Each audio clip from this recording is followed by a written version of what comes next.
Hello viewers, இந்த உலகத்துல இருக்கக்கூடிய தீர்க்கப்படாத தீர்க்க முடியாத பல மர்மமான விஷயங்களை நம்ம பார்த்துக்கிட்டு இருக்கோம். ஸோ அப்படி இந்தியாவில் இருக்கக்கூடிய 5 விதமான மர்மமான விஷயங்களை பார்ட் 1 வீடியோல பார்த்தோம். இப்போ மீதம் இருக்கக்கூடிய 5 மர்மமான விஷயங்களை இந்த வீடியோல பார்க்கலாம். ஸோ பார்ட் 1 பார்க்காதவங்க மறக்காம போய் செக் அவுட் பண்ணி நம்ம சேனல்ல பார்த்துட்டு வந்துருங்க.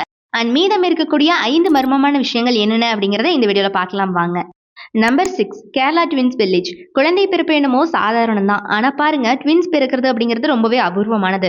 ட்வின்ஸ் அப்படிங்கிற இரட்டையர்கள் அவ்வளோ ஸ்பெஷல். பட் கேரளாவின் மலப்புரம் மாவட்டத்தில் இருக்கிற கொடினி அப்படிங்கிற கிராமத்துல ஒரு வீட்டுக்கு ஒரு ட்வின்ஸ் இருக்காங்களாம். இந்த கிராமம் கேரளாவின் தலைநகரமான திருவனந்தபுரத்துல இருந்து சுமார் 355 கிலோமீட்டர் தொலைவில் அமைஞ்சிருக்கு. உலகளவுல 1000 குழந்தைகள்ல பாத்தீங்கன்னா 4 பேர் மட்டும்தான் இரட்டையர்களா பிறக்கிறாங்க. ஆனா இந்தியால பொறுத்த வரைக்கும் 1000த்துல 9 குழந்தைகள் இரட்டையர்களா பிறக்கிறாங்க. ஆனா கேரளாவில் இருக்கக்கூடிய இந்த கிராமத்துல 1000 குழந்தைகளுக்கு 45 குழந்தைகள் இரட்டையர்களா பிறக்கிறாங்க. அதிக அளவிலான ட்வின்ஸ் இந்த கிராமத்துல பிறக்கிறதுனாலேயே இந்த கிராமத்துக்கு இரட்டையர் கிராமம் அப்படிங்கிற பெயரும் கூட இருக்கு. கிட்டத்தட்ட 2000 குடும்பங்கள் இருக்கிற இந்த கிராமத்துல சுமார் 400 ஜோடி இரட்டையர்கள் இருக்காங்க. அண்ட் இந்த கொடினி கிராமத்துல பிறந்து வெவ்வேறு இடங்களுக்கு திருமணம் செஞ்சுக்கிட்டு போன இந்த ஊர் பெண்களுக்கும் ட்வின்ஸ் தான் பிறக்குது அப்படின்னு சொல்லப்படுது. சோ இதற்கான காரணத்தை கண்டுபிடிக்கிறதுக்காக கடந்த 2016ஆம் ஆண்டு ஹைதராபாத் அறிவியல் மையம், லண்டன் மற்றும் ஜெர்மனி யூனிவர்சிட்டியை சேர்ந்த பேராசிரியர்கள் ஒரு குழு அமைச்சு என்ன பண்றாங்க, இந்த கிராமத்து இரட்டையர்களின் சாம்பிள்ஸை வச்சு DNA சோதனை செஞ்சாங்க. இந்த சோதனை எல்லாமே செஞ்சும் கூட எதுவுமே அவங்களாலையும் கண்டுபிடிக்க முடியலையாம். சோ இப்ப வரைக்கும் பாத்தீங்கன்னா இந்த கேரளா ட்வின்ஸ் வில்லேஜ் அப்படிங்கிறது ஒரு மர்மமான விஷயமா தான் பார்க்கப்பட்டு வருது. Number 7 Uttar Pradesh scorpion temple. உத்தரப்பிரதேசத்துல இருக்கிற அம்ரோகா மாவட்டத்துல ஷர்ஃபுதீன் ஷா வில்லியத் அப்படிங்கிற ஒரு தர்கா இருக்கு. உத்தரப்பிரதேசத்தின் தலைநகரமான லக்னோவில் இருந்து சுமார் 392 கிலோமீட்டர் தொலைவில் அமைஞ்சிருக்க இந்த தர்காவில் ஏராளமான தேள்கள் இருக்குங்க. இந்த தர்காவுக்கு வர்ற யாரையுமே இந்த தேள்கள் கடிக்கிறது இல்லை அப்படிங்கிறது தான் இதுல விசித்திரமான விஷயமே. இந்த தர்காவுக்கு வர்ற மக்கள் சர்வ சாதாரணமா தங்களுடைய கைகள்ல தேள்களை கையாளுறாங்க. ஆனாலும் கூட அந்த தேள்கள் இவங்களை எந்த விதத்திலையும் தீண்டவே தீண்டாதான்.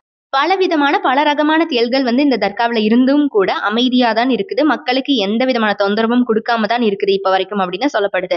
சோ இப்ப வரைக்கும் பாத்தீங்கன்னா இந்த விஷயம் ரொம்ப ரொம்ப மர்மமான விஷயமா தான் பார்க்கப்பட்டு வருது. Number 8 Karnataka sand desert. கர்நாடகாவில் இருக்கிற ஒரு சின்ன கிராமம் தான் தலக்காடு. இந்த கிராமம் கர்நாடகாவின் தலைநகர் பெங்களூருல இருந்து சுமார் 134 கிலோமீட்டர் தொலைவில் அமைஞ்சிருக்கு. இந்த கிராமம் ஒரு சின்ன பாலைவனம் மாதிரி இருக்குமா.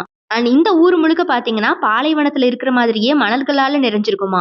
இந்த கிராமம் காவிரி ஆற்றுக்கு ரொம்பவே பக்கத்துல வேற இருக்கிறதுனால இது ஒரு வளமான செழிப்பான கிராமமா தான் இருந்திருக்கணும். ஆனா அதற்கு மாறாக இந்த கிராமம் ஏன் மணல்களால நிறைஞ்சிருக்கு அப்படின்னு சொல்லிட்டு ரொம்பவே ஆச்சரியமாவும் மர்மமாவும் மக்கள் இப்ப வரைக்கும் இதை பார்த்துட்டு வராங்க.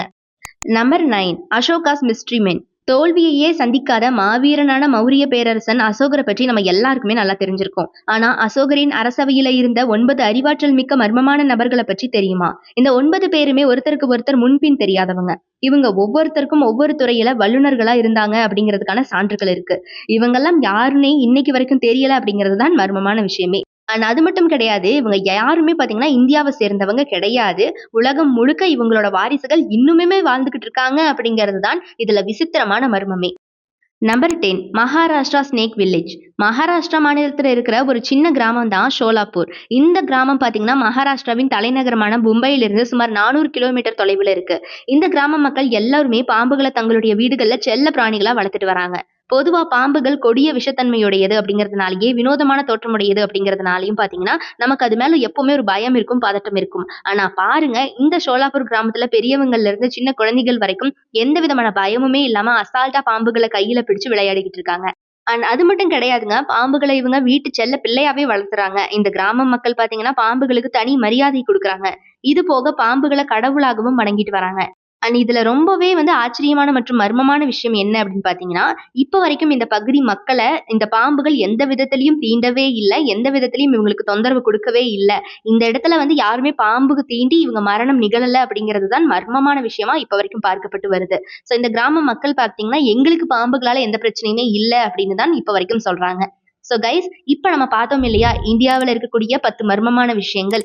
பார்ட் 1ல 5 மர்மங்களை பார்த்தோம், இப்போ ஒரு 5 மர்மங்களை பார்த்தோம்.